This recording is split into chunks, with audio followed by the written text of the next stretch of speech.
Hello guys, my name is Akshay and welcome to channel के video. So guys, आज मैं आ गया हूँ सितंबर की समरी का वीडियो लेके। तो वीडियो स्टार्ट करने से पहले मैं आपको आज का ट्रिविया पूछ लेता हूँ। आप सबको तो पता होगा कि विराट कोहली ने इस महीने उसकी 71st सेंचुरी लगा दी है। तो मेरा सवाल ये है कि 70th और 71st सेंचुरी के बीच में कितने दिनों का गैप था, मतलब उसने अपनी लास्ट सेंचुरी और इस सेंचुरी में कितने दिनों का वेट करना पड़ा था। अगर आपको इसका आंसर पता है मुझे कॉमेंट करके ज़रूर बताइए, या फिर इस वीडियो में आपको इसका आंसर बता दूंगा।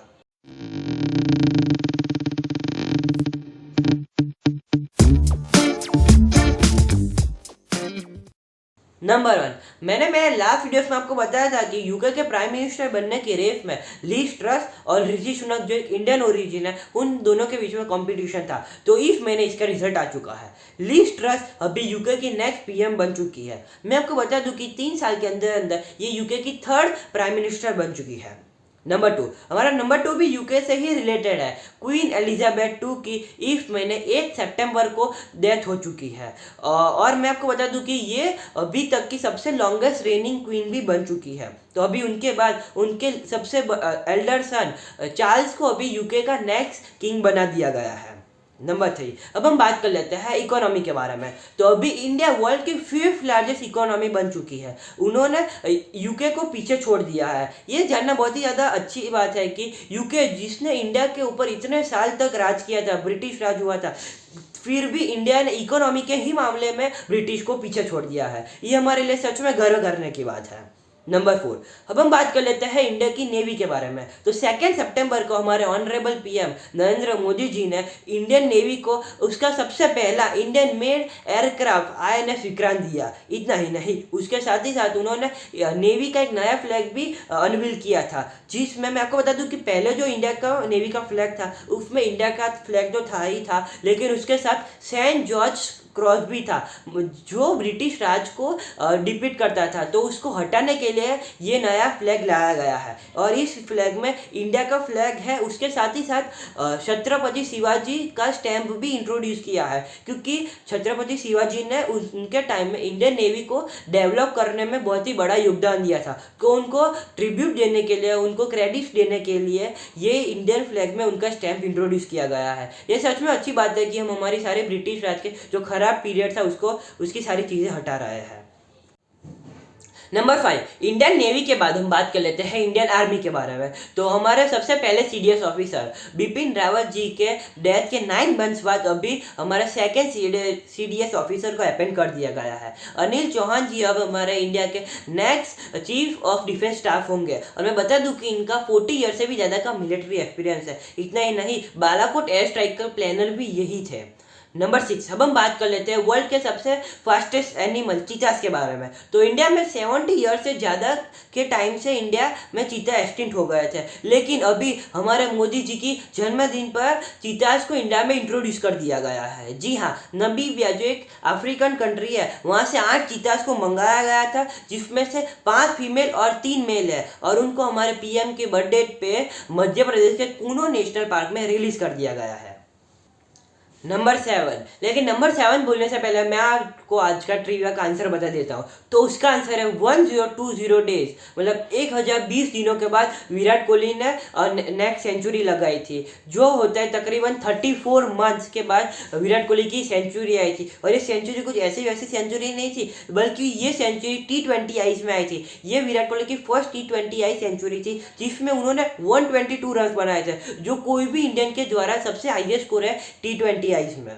और अगर हम बात करें एशिया कप के बारे में, तो एशिया कप के विनर्स ना इंडिया ना पाकिस्तान बल्कि श्रीलंका है। जी हाँ, आपने सही सुना, श्रीलंका एशिया कप का विनर है। उन्होंने इंडिया और पाकिस्तान दोनों को हरा के ये चैंपियनशिप अपने नाम ली है। मैं बता दूं कि श्रीलंका वही टीम है जो जिसने सबसे पहली मैच अफगानिस्तान के सामने हार गए थे, लेकिन फिर उन्होंने बाउंस बैक किया और सारी मैच लगातार जीतने के बाद वो एशिया कप के चैंपियंस हैं। और अगर मैं बात करूँ हमारे इंडिया और ऑस्ट्रेलिया के बीच में जो सीरीज चल रही थी उसके बारे में, तो वहाँ पे इंडिया ने 2-1 से ऑस्ट्रेलिया को हरा दिया है। और बात करें साउथ अफ्रीका के बीच में जो सीरीज चल रही है उसके बारे में, तो वहाँ पे अभी इंडिया 1-0 से आगे है। और अगर मैं बात करूँ रोहित शर्मा के बारे में, तो रोहित शर्मा ऐसे कैप्टन बन चुके हैं जिन्होंने एक कैलेंडर ईयर में सबसे ज़्यादा T20 जीती है, जिसका रिकॉर्ड है 16 मैचेस का अभी उनका रिकॉर्ड है। और ये रिकॉर्ड और भी ज़्यादा बढ़ने वाला है, क्योंकि अभी तो वर्ल्ड कप आने वाला है। वर्ल्ड कप से मेरे को याद आया कि वर्ल्ड कप के न्यूज़ बता देता हूँ। तो वर्ल्ड कप का न्यूज़ ये है कि हमारे दो जो मेन की प्लेयर्स हैं वो ऑलमोस्ट रूल्ड आउट हो चुके हैं वर्ल्ड कप से। तो उसमें सबसे पहले है रविंद्र जाडेजा, जो एशिया कप में एक इंजरी लेने की वजह से वो वर्ल्ड कप से रूल्ड आउट हो चुका है। इतना ही नहीं, जो दूसरा है वो बहुत ही ज़्यादा शॉकिंग है। इंडिया के सबसे ज़्यादा अच्छे बॉलर्स में से एक जसप्रीत बुमराह भी ऑलमोस्ट T20 वर्ल्ड कप से रूल्ड आउट हो चुका है। उनकी एक बैक इंजरी की वजह से वो भी ऐसा रूमर्स आ रहे हैं कि वो भी रूल्ड आउट हो चुका है, लेकिन अभी तक कोई ऑफिशियल स्टेटमेंट नहीं आई है। लेकिन ये देखना बहुत ज़्यादा दिलचस्प होगा कि क्या इंडिया वर्ल्ड कप में अच्छा प्रदर्शन कर पाती है, क्या वो हमारे लिए T20 का ये जो वर्ल्ड कप है वो घर वापस ले आती है या नहीं। और अगर हम बात करें हमारे गोल्डन बॉय नीरज चोपड़ा जी के बारे में, तो उन्होंने हमारे लिए डायमंड लीग की ट्रॉफी जीती है। ये ट्रॉफी बहुत ही ज़्यादा प्रेस्टिजियस ट्रॉफी होती है। ये पहले इंडियन बन चुके हैं जो हमारे लिए ये डायमंड लीग की ट्रॉफी जीते हैं। और अगर हम बात करें रिटायरमेंट्स के बारे में, तो अभी वो हमारे वुमेन क्रिकेट के सबसे ज़्यादा एक एक्सपीरियंस खिलाड़ी में से एक झूलन गोस्वामी ने इस महीने रिटायरमेंट जाहिर कर दी थी। लेकिन उनकी जो आखिरी मैच थी उसमें बहुत ही ज़्यादा कंट्रोवर्सी हो गई थी, क्योंकि जो आखिरी मैच थी वहाँ पे हमारे जो बॉलर थे दीप्ति शर्मा, उन्होंने नॉन स्ट्राइकर एंड पे बैटर को रन आउट कर दिया था। तो उसके बाद से ही पूरी ट्विटर में और सोशल मीडिया में बहुत ही ज़्यादा कंट्रोवर्सी चल रही थी। लेकिन मैं आपको बता दूं कि ये पूरी तरह से लीगल है। जो आईसीसी के रूल्स है उसमें आप बैटर को इस तरीके से भी आउट कर सकते हो। अब हम बात कर लेते हैं टेनिस के बारे में। तो टेनिस में एक बहुत ही जाने माने सुपरस्टार में से एक रॉजर फेडरर ने भी उनकी आखिरी मैच इस महीने खेल रही है। उन्होंने टेनिस में से रिटायरमेंट जाहिर कर दी है और बहुत ही ज़्यादा इमोशनल मोमेंट्स है सारे टेनिस फैंस के लिए। अगर हम बात करूँ फुटबॉल के बारे में, तो बेंगलुरु एफसी ने डूरन कप अपने नाम कर दिया है। और इतना ही नहीं, अगर हम बात करें हमारे कैप्टन सुनील छेत्री जी के बारे में, तो फीफा के ऑफिशियल ट्विटर अकाउंट से उसमें सुनील छेत्री जी के बारे में उन्होंने पोस्ट किया था। मैं आपको बता दूं कि वर्ल्ड में सबसे ज़्यादा एक्टिव गोल स्कोरर्स इंटरनेशनल मैचेस में सबसे पहले आते हैं क्रिस्टियानो रोनाल्डो, नंबर 2 पे आते हैं लियोनेल मेसी, और नंबर 3 पे ना नेमार ना रॉबर्ट लेवेंडोस्की, लेकिन आते हैं हमारे इंडिया के कैप्टन सुनील छेत्री जी। और इसको ही बताते हुए फीफा ने ये ट्वीट किया था। ये हमारे लिए बहुत ही ज़्यादा अच्छी बात है, बहुत ही ज़्यादा गर्व करने जैसी बात है। नंबर 8, अब हम बात कर लेते हैं सेमीकंडक्टर्स के बारे में। तो अभी इंडिया में सबसे पहला सेमीकंडक्टर प्लांट शुरू होने वाला है। जी हाँ, आपने सही सुना, वेदांता और ताइवान की एक बहुत ही बड़ी कंपनी फॉक्सकॉन ने हाथ मिला लिए हैं और वो दोनों साथ में मिलकर इंडिया में सबसे पहला पावर प्लांट स्टार्ट करने वाले हैं, जिसकी कॉस्ट रहेगी $1.5 ट्रिलियन। जी हाँ, और इतना ही नहीं, ये 1 लाख से भी ज़्यादा जॉब को ऑफर करेगा, जिससे इंडिया में बेरोजगारी बहुत हद तक कम भी हो सकती है।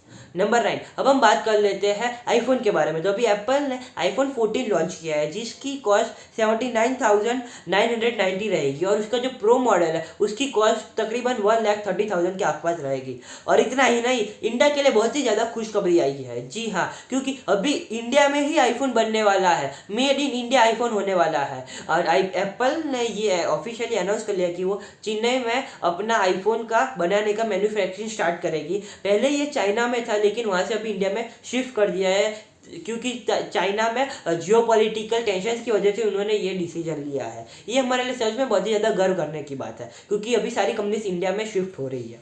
नंबर 10, अब हम बात कर लेते हैं ब्रह्मास्त्र मूवी के बारे में। तो अभी ब्रह्मास्त्र जो बहुत ही ज़्यादा हाइप मूवी थी वो इस महीने रिलीज हो चुकी है। इसका बजट बहुत ही बड़ा था, 410 करोड़ रुपीज़ का इसका बजट था अभी, लेकिन अभी तक इसने 390 करोड़ रुपीज़ का कलेक्शन कर दिया है। और इसके वीएफएक्स बहुत ही ज़्यादा अच्छे हैं और ऐसा भी कहा जाता है कि इसके वीएफएक्स ने मार्वल की मूवी को भी थोड़ी घनी टक्कर भी दी है।